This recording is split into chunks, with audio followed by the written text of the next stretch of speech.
कोई बात नहीं है, मगर याद रखो, चुनाव के बाद बच्चों की तरह नहीं रोना। चुनाव के बाद बच्चों की तरह सिसक सिसक कर नहीं रोना। हम तो रोते हैं अपने रब के सामने हाथ उठाकर। हम इन जालिमों के सामने अपनी बेबसी का इजहार नहीं करते। द लाइव टीवी, सच सबसे आगे। दोस्तों, असदुद्दीन ओवैसी और एआईएमआईएम पर लगातार आरोप लगता रहा है कि वो भारतीय जनता पार्टी की बी टीम है, क्योंकि अलग अलग ऐसे ऐसे राज्य जहां उनका जनाधार ही नहीं है, लेकिन वहां पर चुनाव जरूर लड़ती है और वोट काट लेती है मुसलमानों की, जिसके चलते जिस सीधा फायदा होता है भारतीय जनता पार्टी को। और इसके आंकड़े भी इसकी गवाही देते हैं। लेकिन इन सब के इतर उत्तर प्रदेश में भी खेल बिगाड़ दिया अखिलेश यादव का, समाजवादी पार्टी का, एआईएमआईएम ने। यानी जो तस्वीर उल्टी होनी चाहिए थी, 300 साढ़े 300 होनी चाहिए थी समाजवादी पार्टी गठबंधन की सीटें, वो सिर्फ एआईएमआईएम की वजह से 125 हो गए हैं। और जिस भारतीय जनता पार्टी और उनके सहयोगियों का सुपड़ा साफ हो जाना चाहिए था, वो तो 273 सीटों के साथ उत्तर प्रदेश में अब सरकार बनाने जा रहे हैं। और इसके पीछे सीधे तौर पर एआईएमआईएम है। आप जरूर सुन के चौंक गए होंगे कि एआईएमआईएम का इसका क्या लेना देना। लेकिन आज हम अपने सामने जो रिपोर्ट रखने जा रहे हैं आपके सामने, वो उस रिपोर्ट में आप देखिएगा कि किस तरीके से आंकड़ों के जरिए कि कैसे एआईएमआईएम ने सीधे तौर पर डेंट पहुंचाया समाजवादी पार्टी और उनके गठबंधन को, और उसी की वजह से भारतीय जनता पार्टी जीत पाई है। नमस्कार, मैं हूं प्राज्वल गौतम और आप देख रहे हैं द लाइव टीवी।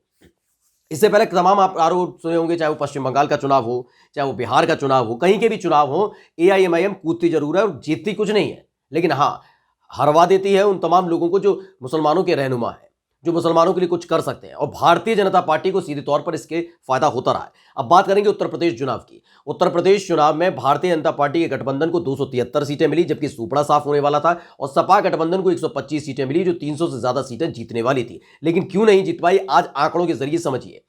क्योंकि अगर आप बात करेंगे उत्तर प्रदेश की जनसंख्या की, तो तकरीबन 15 करोड़ जनसंख्या है। लेकिन जब एआईएमआईएम ने अपने प्रत्याशी उतारे और चुनाव परिणाम सामने आया है, तो उसमें पता लगा तकरीबन 4.5 लाख वोट मिले हैं, जो 1% का भी आधा है, यानी 0.49% है। यानी 1% वोट भी एआईएमआईएम को मिला नहीं। लेकिन खेल कैसे बिगाड़ा है वो समझाते हैं।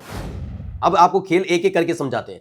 दरअसल 7 ऐसी सीटें हैं, जो खबर छपी है उसके अनुसार आपको बता दें, 7 सीटें ऐसी हैं मुस्लिम वोटों को बांटने में वो सफल रही है। जैसे अगर बात की जाए मुरादाबाद नगर सीट की, जहां बीजेपी उम्मीदवार रितेश कुमार गुप्ता ने 1,48,384 वोट हासिल किए थे, और सपा के जो थे यूसुफ अंसारी, उनसे सिर्फ 782 वोटों से हारे थे।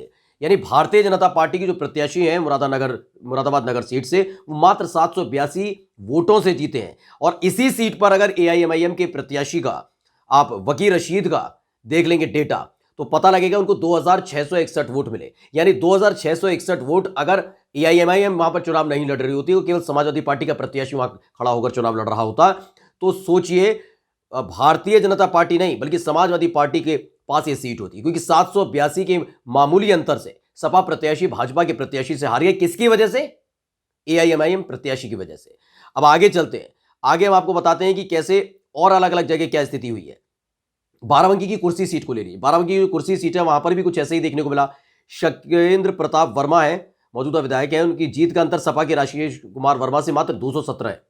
यानी सोचिए भाजपा का जो विधायक है, जो मौजूदा विधायक है, वो दोबारा कैसे जीते? मात्र 217 वोटों से जीते।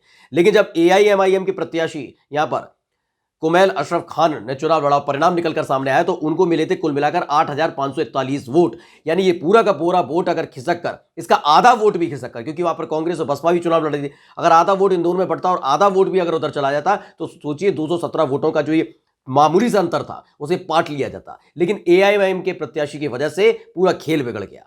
यानी कुर्सी सीट पर भी कहीं ना कहीं डेंट देने का काम एआईएमआईएम ने समाजवादी पार्टी के प्रत्याशी को किया है।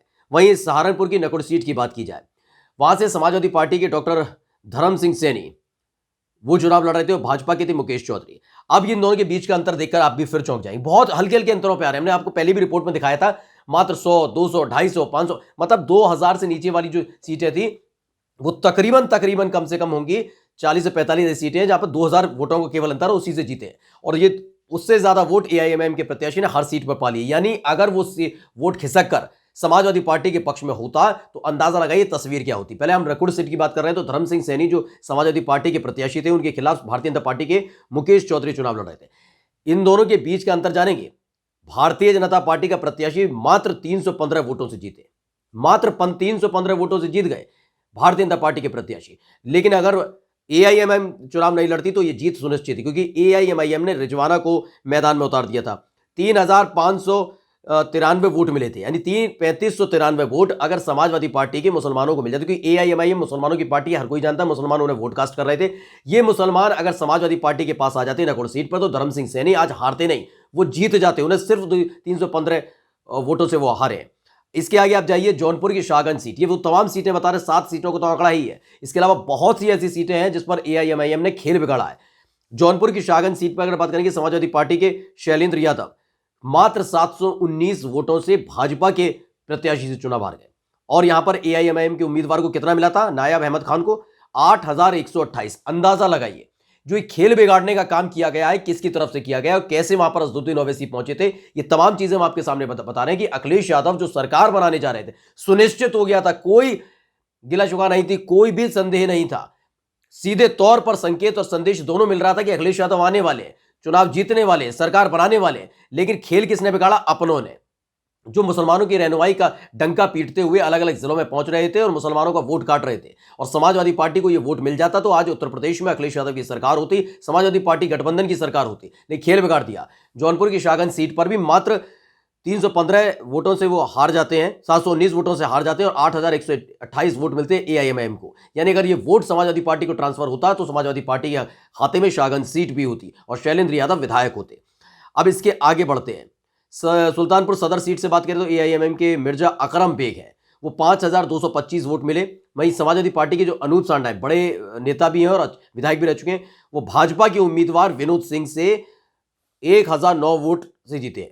यानी सोचिए, भाजपा के उम्मीदवार जो हैं विनोद सिंह 1009 वोट से जीते अनूप सांडा से। और एआईएमआईएम को कितने मिले? 5251 वोट। यानी यहां पर भी खेल आप समझ लीजिए एआईएम ने बिगाड़ दिया। अब आगे बढ़ते हैं।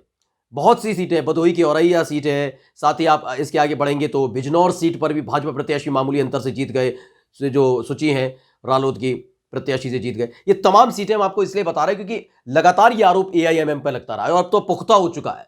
यानी कि एआईएमआईएम एक भी सीट नहीं जीती है, उत्तर प्रदेश के अंदर जीती नहीं है सीट, लेकिन उसने किस तरह से तमाम तरह के भाषण देकर, फरेब की बातें करके, क्योंकि फरेबी बातें इसलिए कहा जाएगा कि अगर आप अच्छे राजनेता हैं तो आप समझ सकते हैं कि उत्तर प्रदेश में आपका जनाधार नहीं है, आपको कहीं ना कहीं ये पूरा का वोट ट्रांसफर करना चाहिए। अगर आप वाकई मुसलमानों के रहनुमा बनने की कोशिश कर रहे हैं, आप वाकई मुसलमानों का भला चाहते हैं, तो आपको कहीं ना कहीं आगे बढ़कर समाजवादी पार्टी को सपोर्ट करना चाहिए था। क्योंकि उत्तर प्रदेश में खुद ही असदुद्दीन ओवैसी ये बात उठाते रहे हैं कि भारतीय जनता पार्टी की जो सरकार है उनकी वजह से मुसलमानों पर अत्याचार हो रहा है। अगर ऐसा ही है तो भाजपा की सरकार को हटाने के लिए साथ देना चाहिए था आगे बढ़कर, अगर मुसलमानों के रहनुमा है। लेकिन ऐसा नहीं किया, बल्कि क्या किया गया? अपने प्रत्याशी उतारे गए, समाजवादी पार्टी को डेंट दिया गया, अलग अलग जगह पर उनको अच्छे खासे वोट भी प्राप्त हुए और उसकी वजह से समाजवादी पार्टी के जो प्रत्याशी हैं 200, 400, 500 वोट से हारते चले गए। यानी कि जो बात लगातार कही जा रही थी एआईएमआईएम को लेकर,